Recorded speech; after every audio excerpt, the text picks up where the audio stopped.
म चाहिँ SSW भिजामा Japan आएको चाहिँ लगभग 2-3 वर्ष भइसकेको छ। धेरैजना साथीहरूले SSW भिजामा त भविष्य नै छैन, यसमा त आउन बेकार हो भनेर धेरैजना साथीहरूले भन्नुहुन्छ र म चाहिँ SSW फुड सर्भिसमा आएको हुँ र म जस्तै साथीहरू थुप्रै SSW मा फुड सर्भिस लगायत विभिन्न फिल्डहरुमा चाहिँ आउनु भएको छ र अहिलेको तपाईको तथ्याङ्क हेर्ने हो भने धेरैजना नेपाली दाजुभाइहरूले चाहिँ SSW 1 बाट SSW 2 मा अथवा खाइगो फुकुसिसी पास गरिसक्नु भएको छ।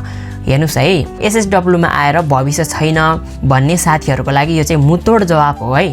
SSW 2 पास गर्नै सकिदैन भन्ने एउटा जुन भ्रम छ, हामी नेपालबाट 6 जना सँगै आएको र 6 जनाले हामीले SSW 2 सँगै पास गरे एकैचोटीमा। त्यो पनि कसै साथीहरूले त N3 सम्म पनि पास गर्नु भएको थिएन, उहाँ साथीहरूले सम्म SSW 2 पास गर्नुभयो। अब भन्नुस् तपाईको SSW भिजामा भविष्य छ कि छैन रहेछ।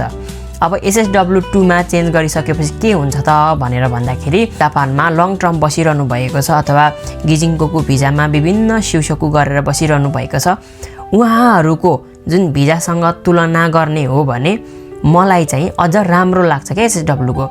किन भन्दाखेरि तपाईको हुन त अब आफ्नै फ्याकल्टी स्टुडेन्टबाट पनि राम्रो एउटा विषयलाई अध्ययन गरेर राम्रो तपाईको एउटा पोस्टमा पुगेको मान्छेहरू पनि हुनुहुन्छ, धेरै राम्रो बिजनेस गरेर बस्नु भएको साथीहरू पनि हुनुहुन्छ। तर SSW मा चाहिँ के हो भन्दाखेरि थोरै लगानीमा क्या छोटो समयमा हामी राम्रो एउटा लेभलको एउटा हुन्छ नि पहुँचसम्म पुग्न सकिने एउटा भिजा भएको हुँदाखेरि न यसमा तपाईको नेपालबाट कुनै पनि एजुकेसनको नै आवश्यकता पर्छ न धेरै लगानी नै पर्छ। तपाईको जो व्यक्ति पनि हामी थोरै लगानीमा जापान आएर SSW मार्फत आफ्नो फ्युचर बनाउन सकिन्छ क्या।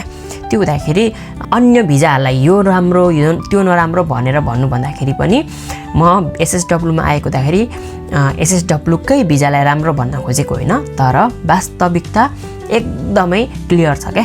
तपाईको SSW भिजामा चाहिँ तपाईको 4-5 क्लास पढेर पनि आउनु भएको छ, त्यो हिसाबमा चाहिँ कति राम्रो भिजा होला त हेर्नुस् त आफै।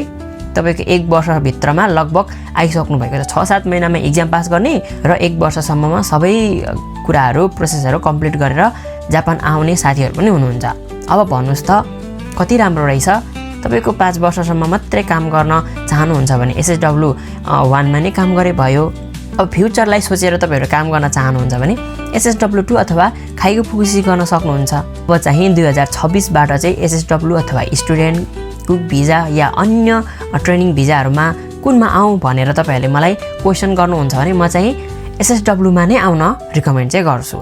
यस्तै जानकारीको लागि चाहिँ मलाई फलो गर्नु होला। SSW सम्बन्धी सम्पूर्ण जानकारी चाहिँ म हजुरहरुलाई यो च्यानल मार्फत चाहिँ म दिने गर्दछु। त्यसो हुँदाखेरि हजुरहरुलाई एकदमै यो भिडियो चाहिँ इन्फर्मेटिभ लाग्यो भने चाहिँ अवश्य फलो गर्न भने नभुल्नु होला है त।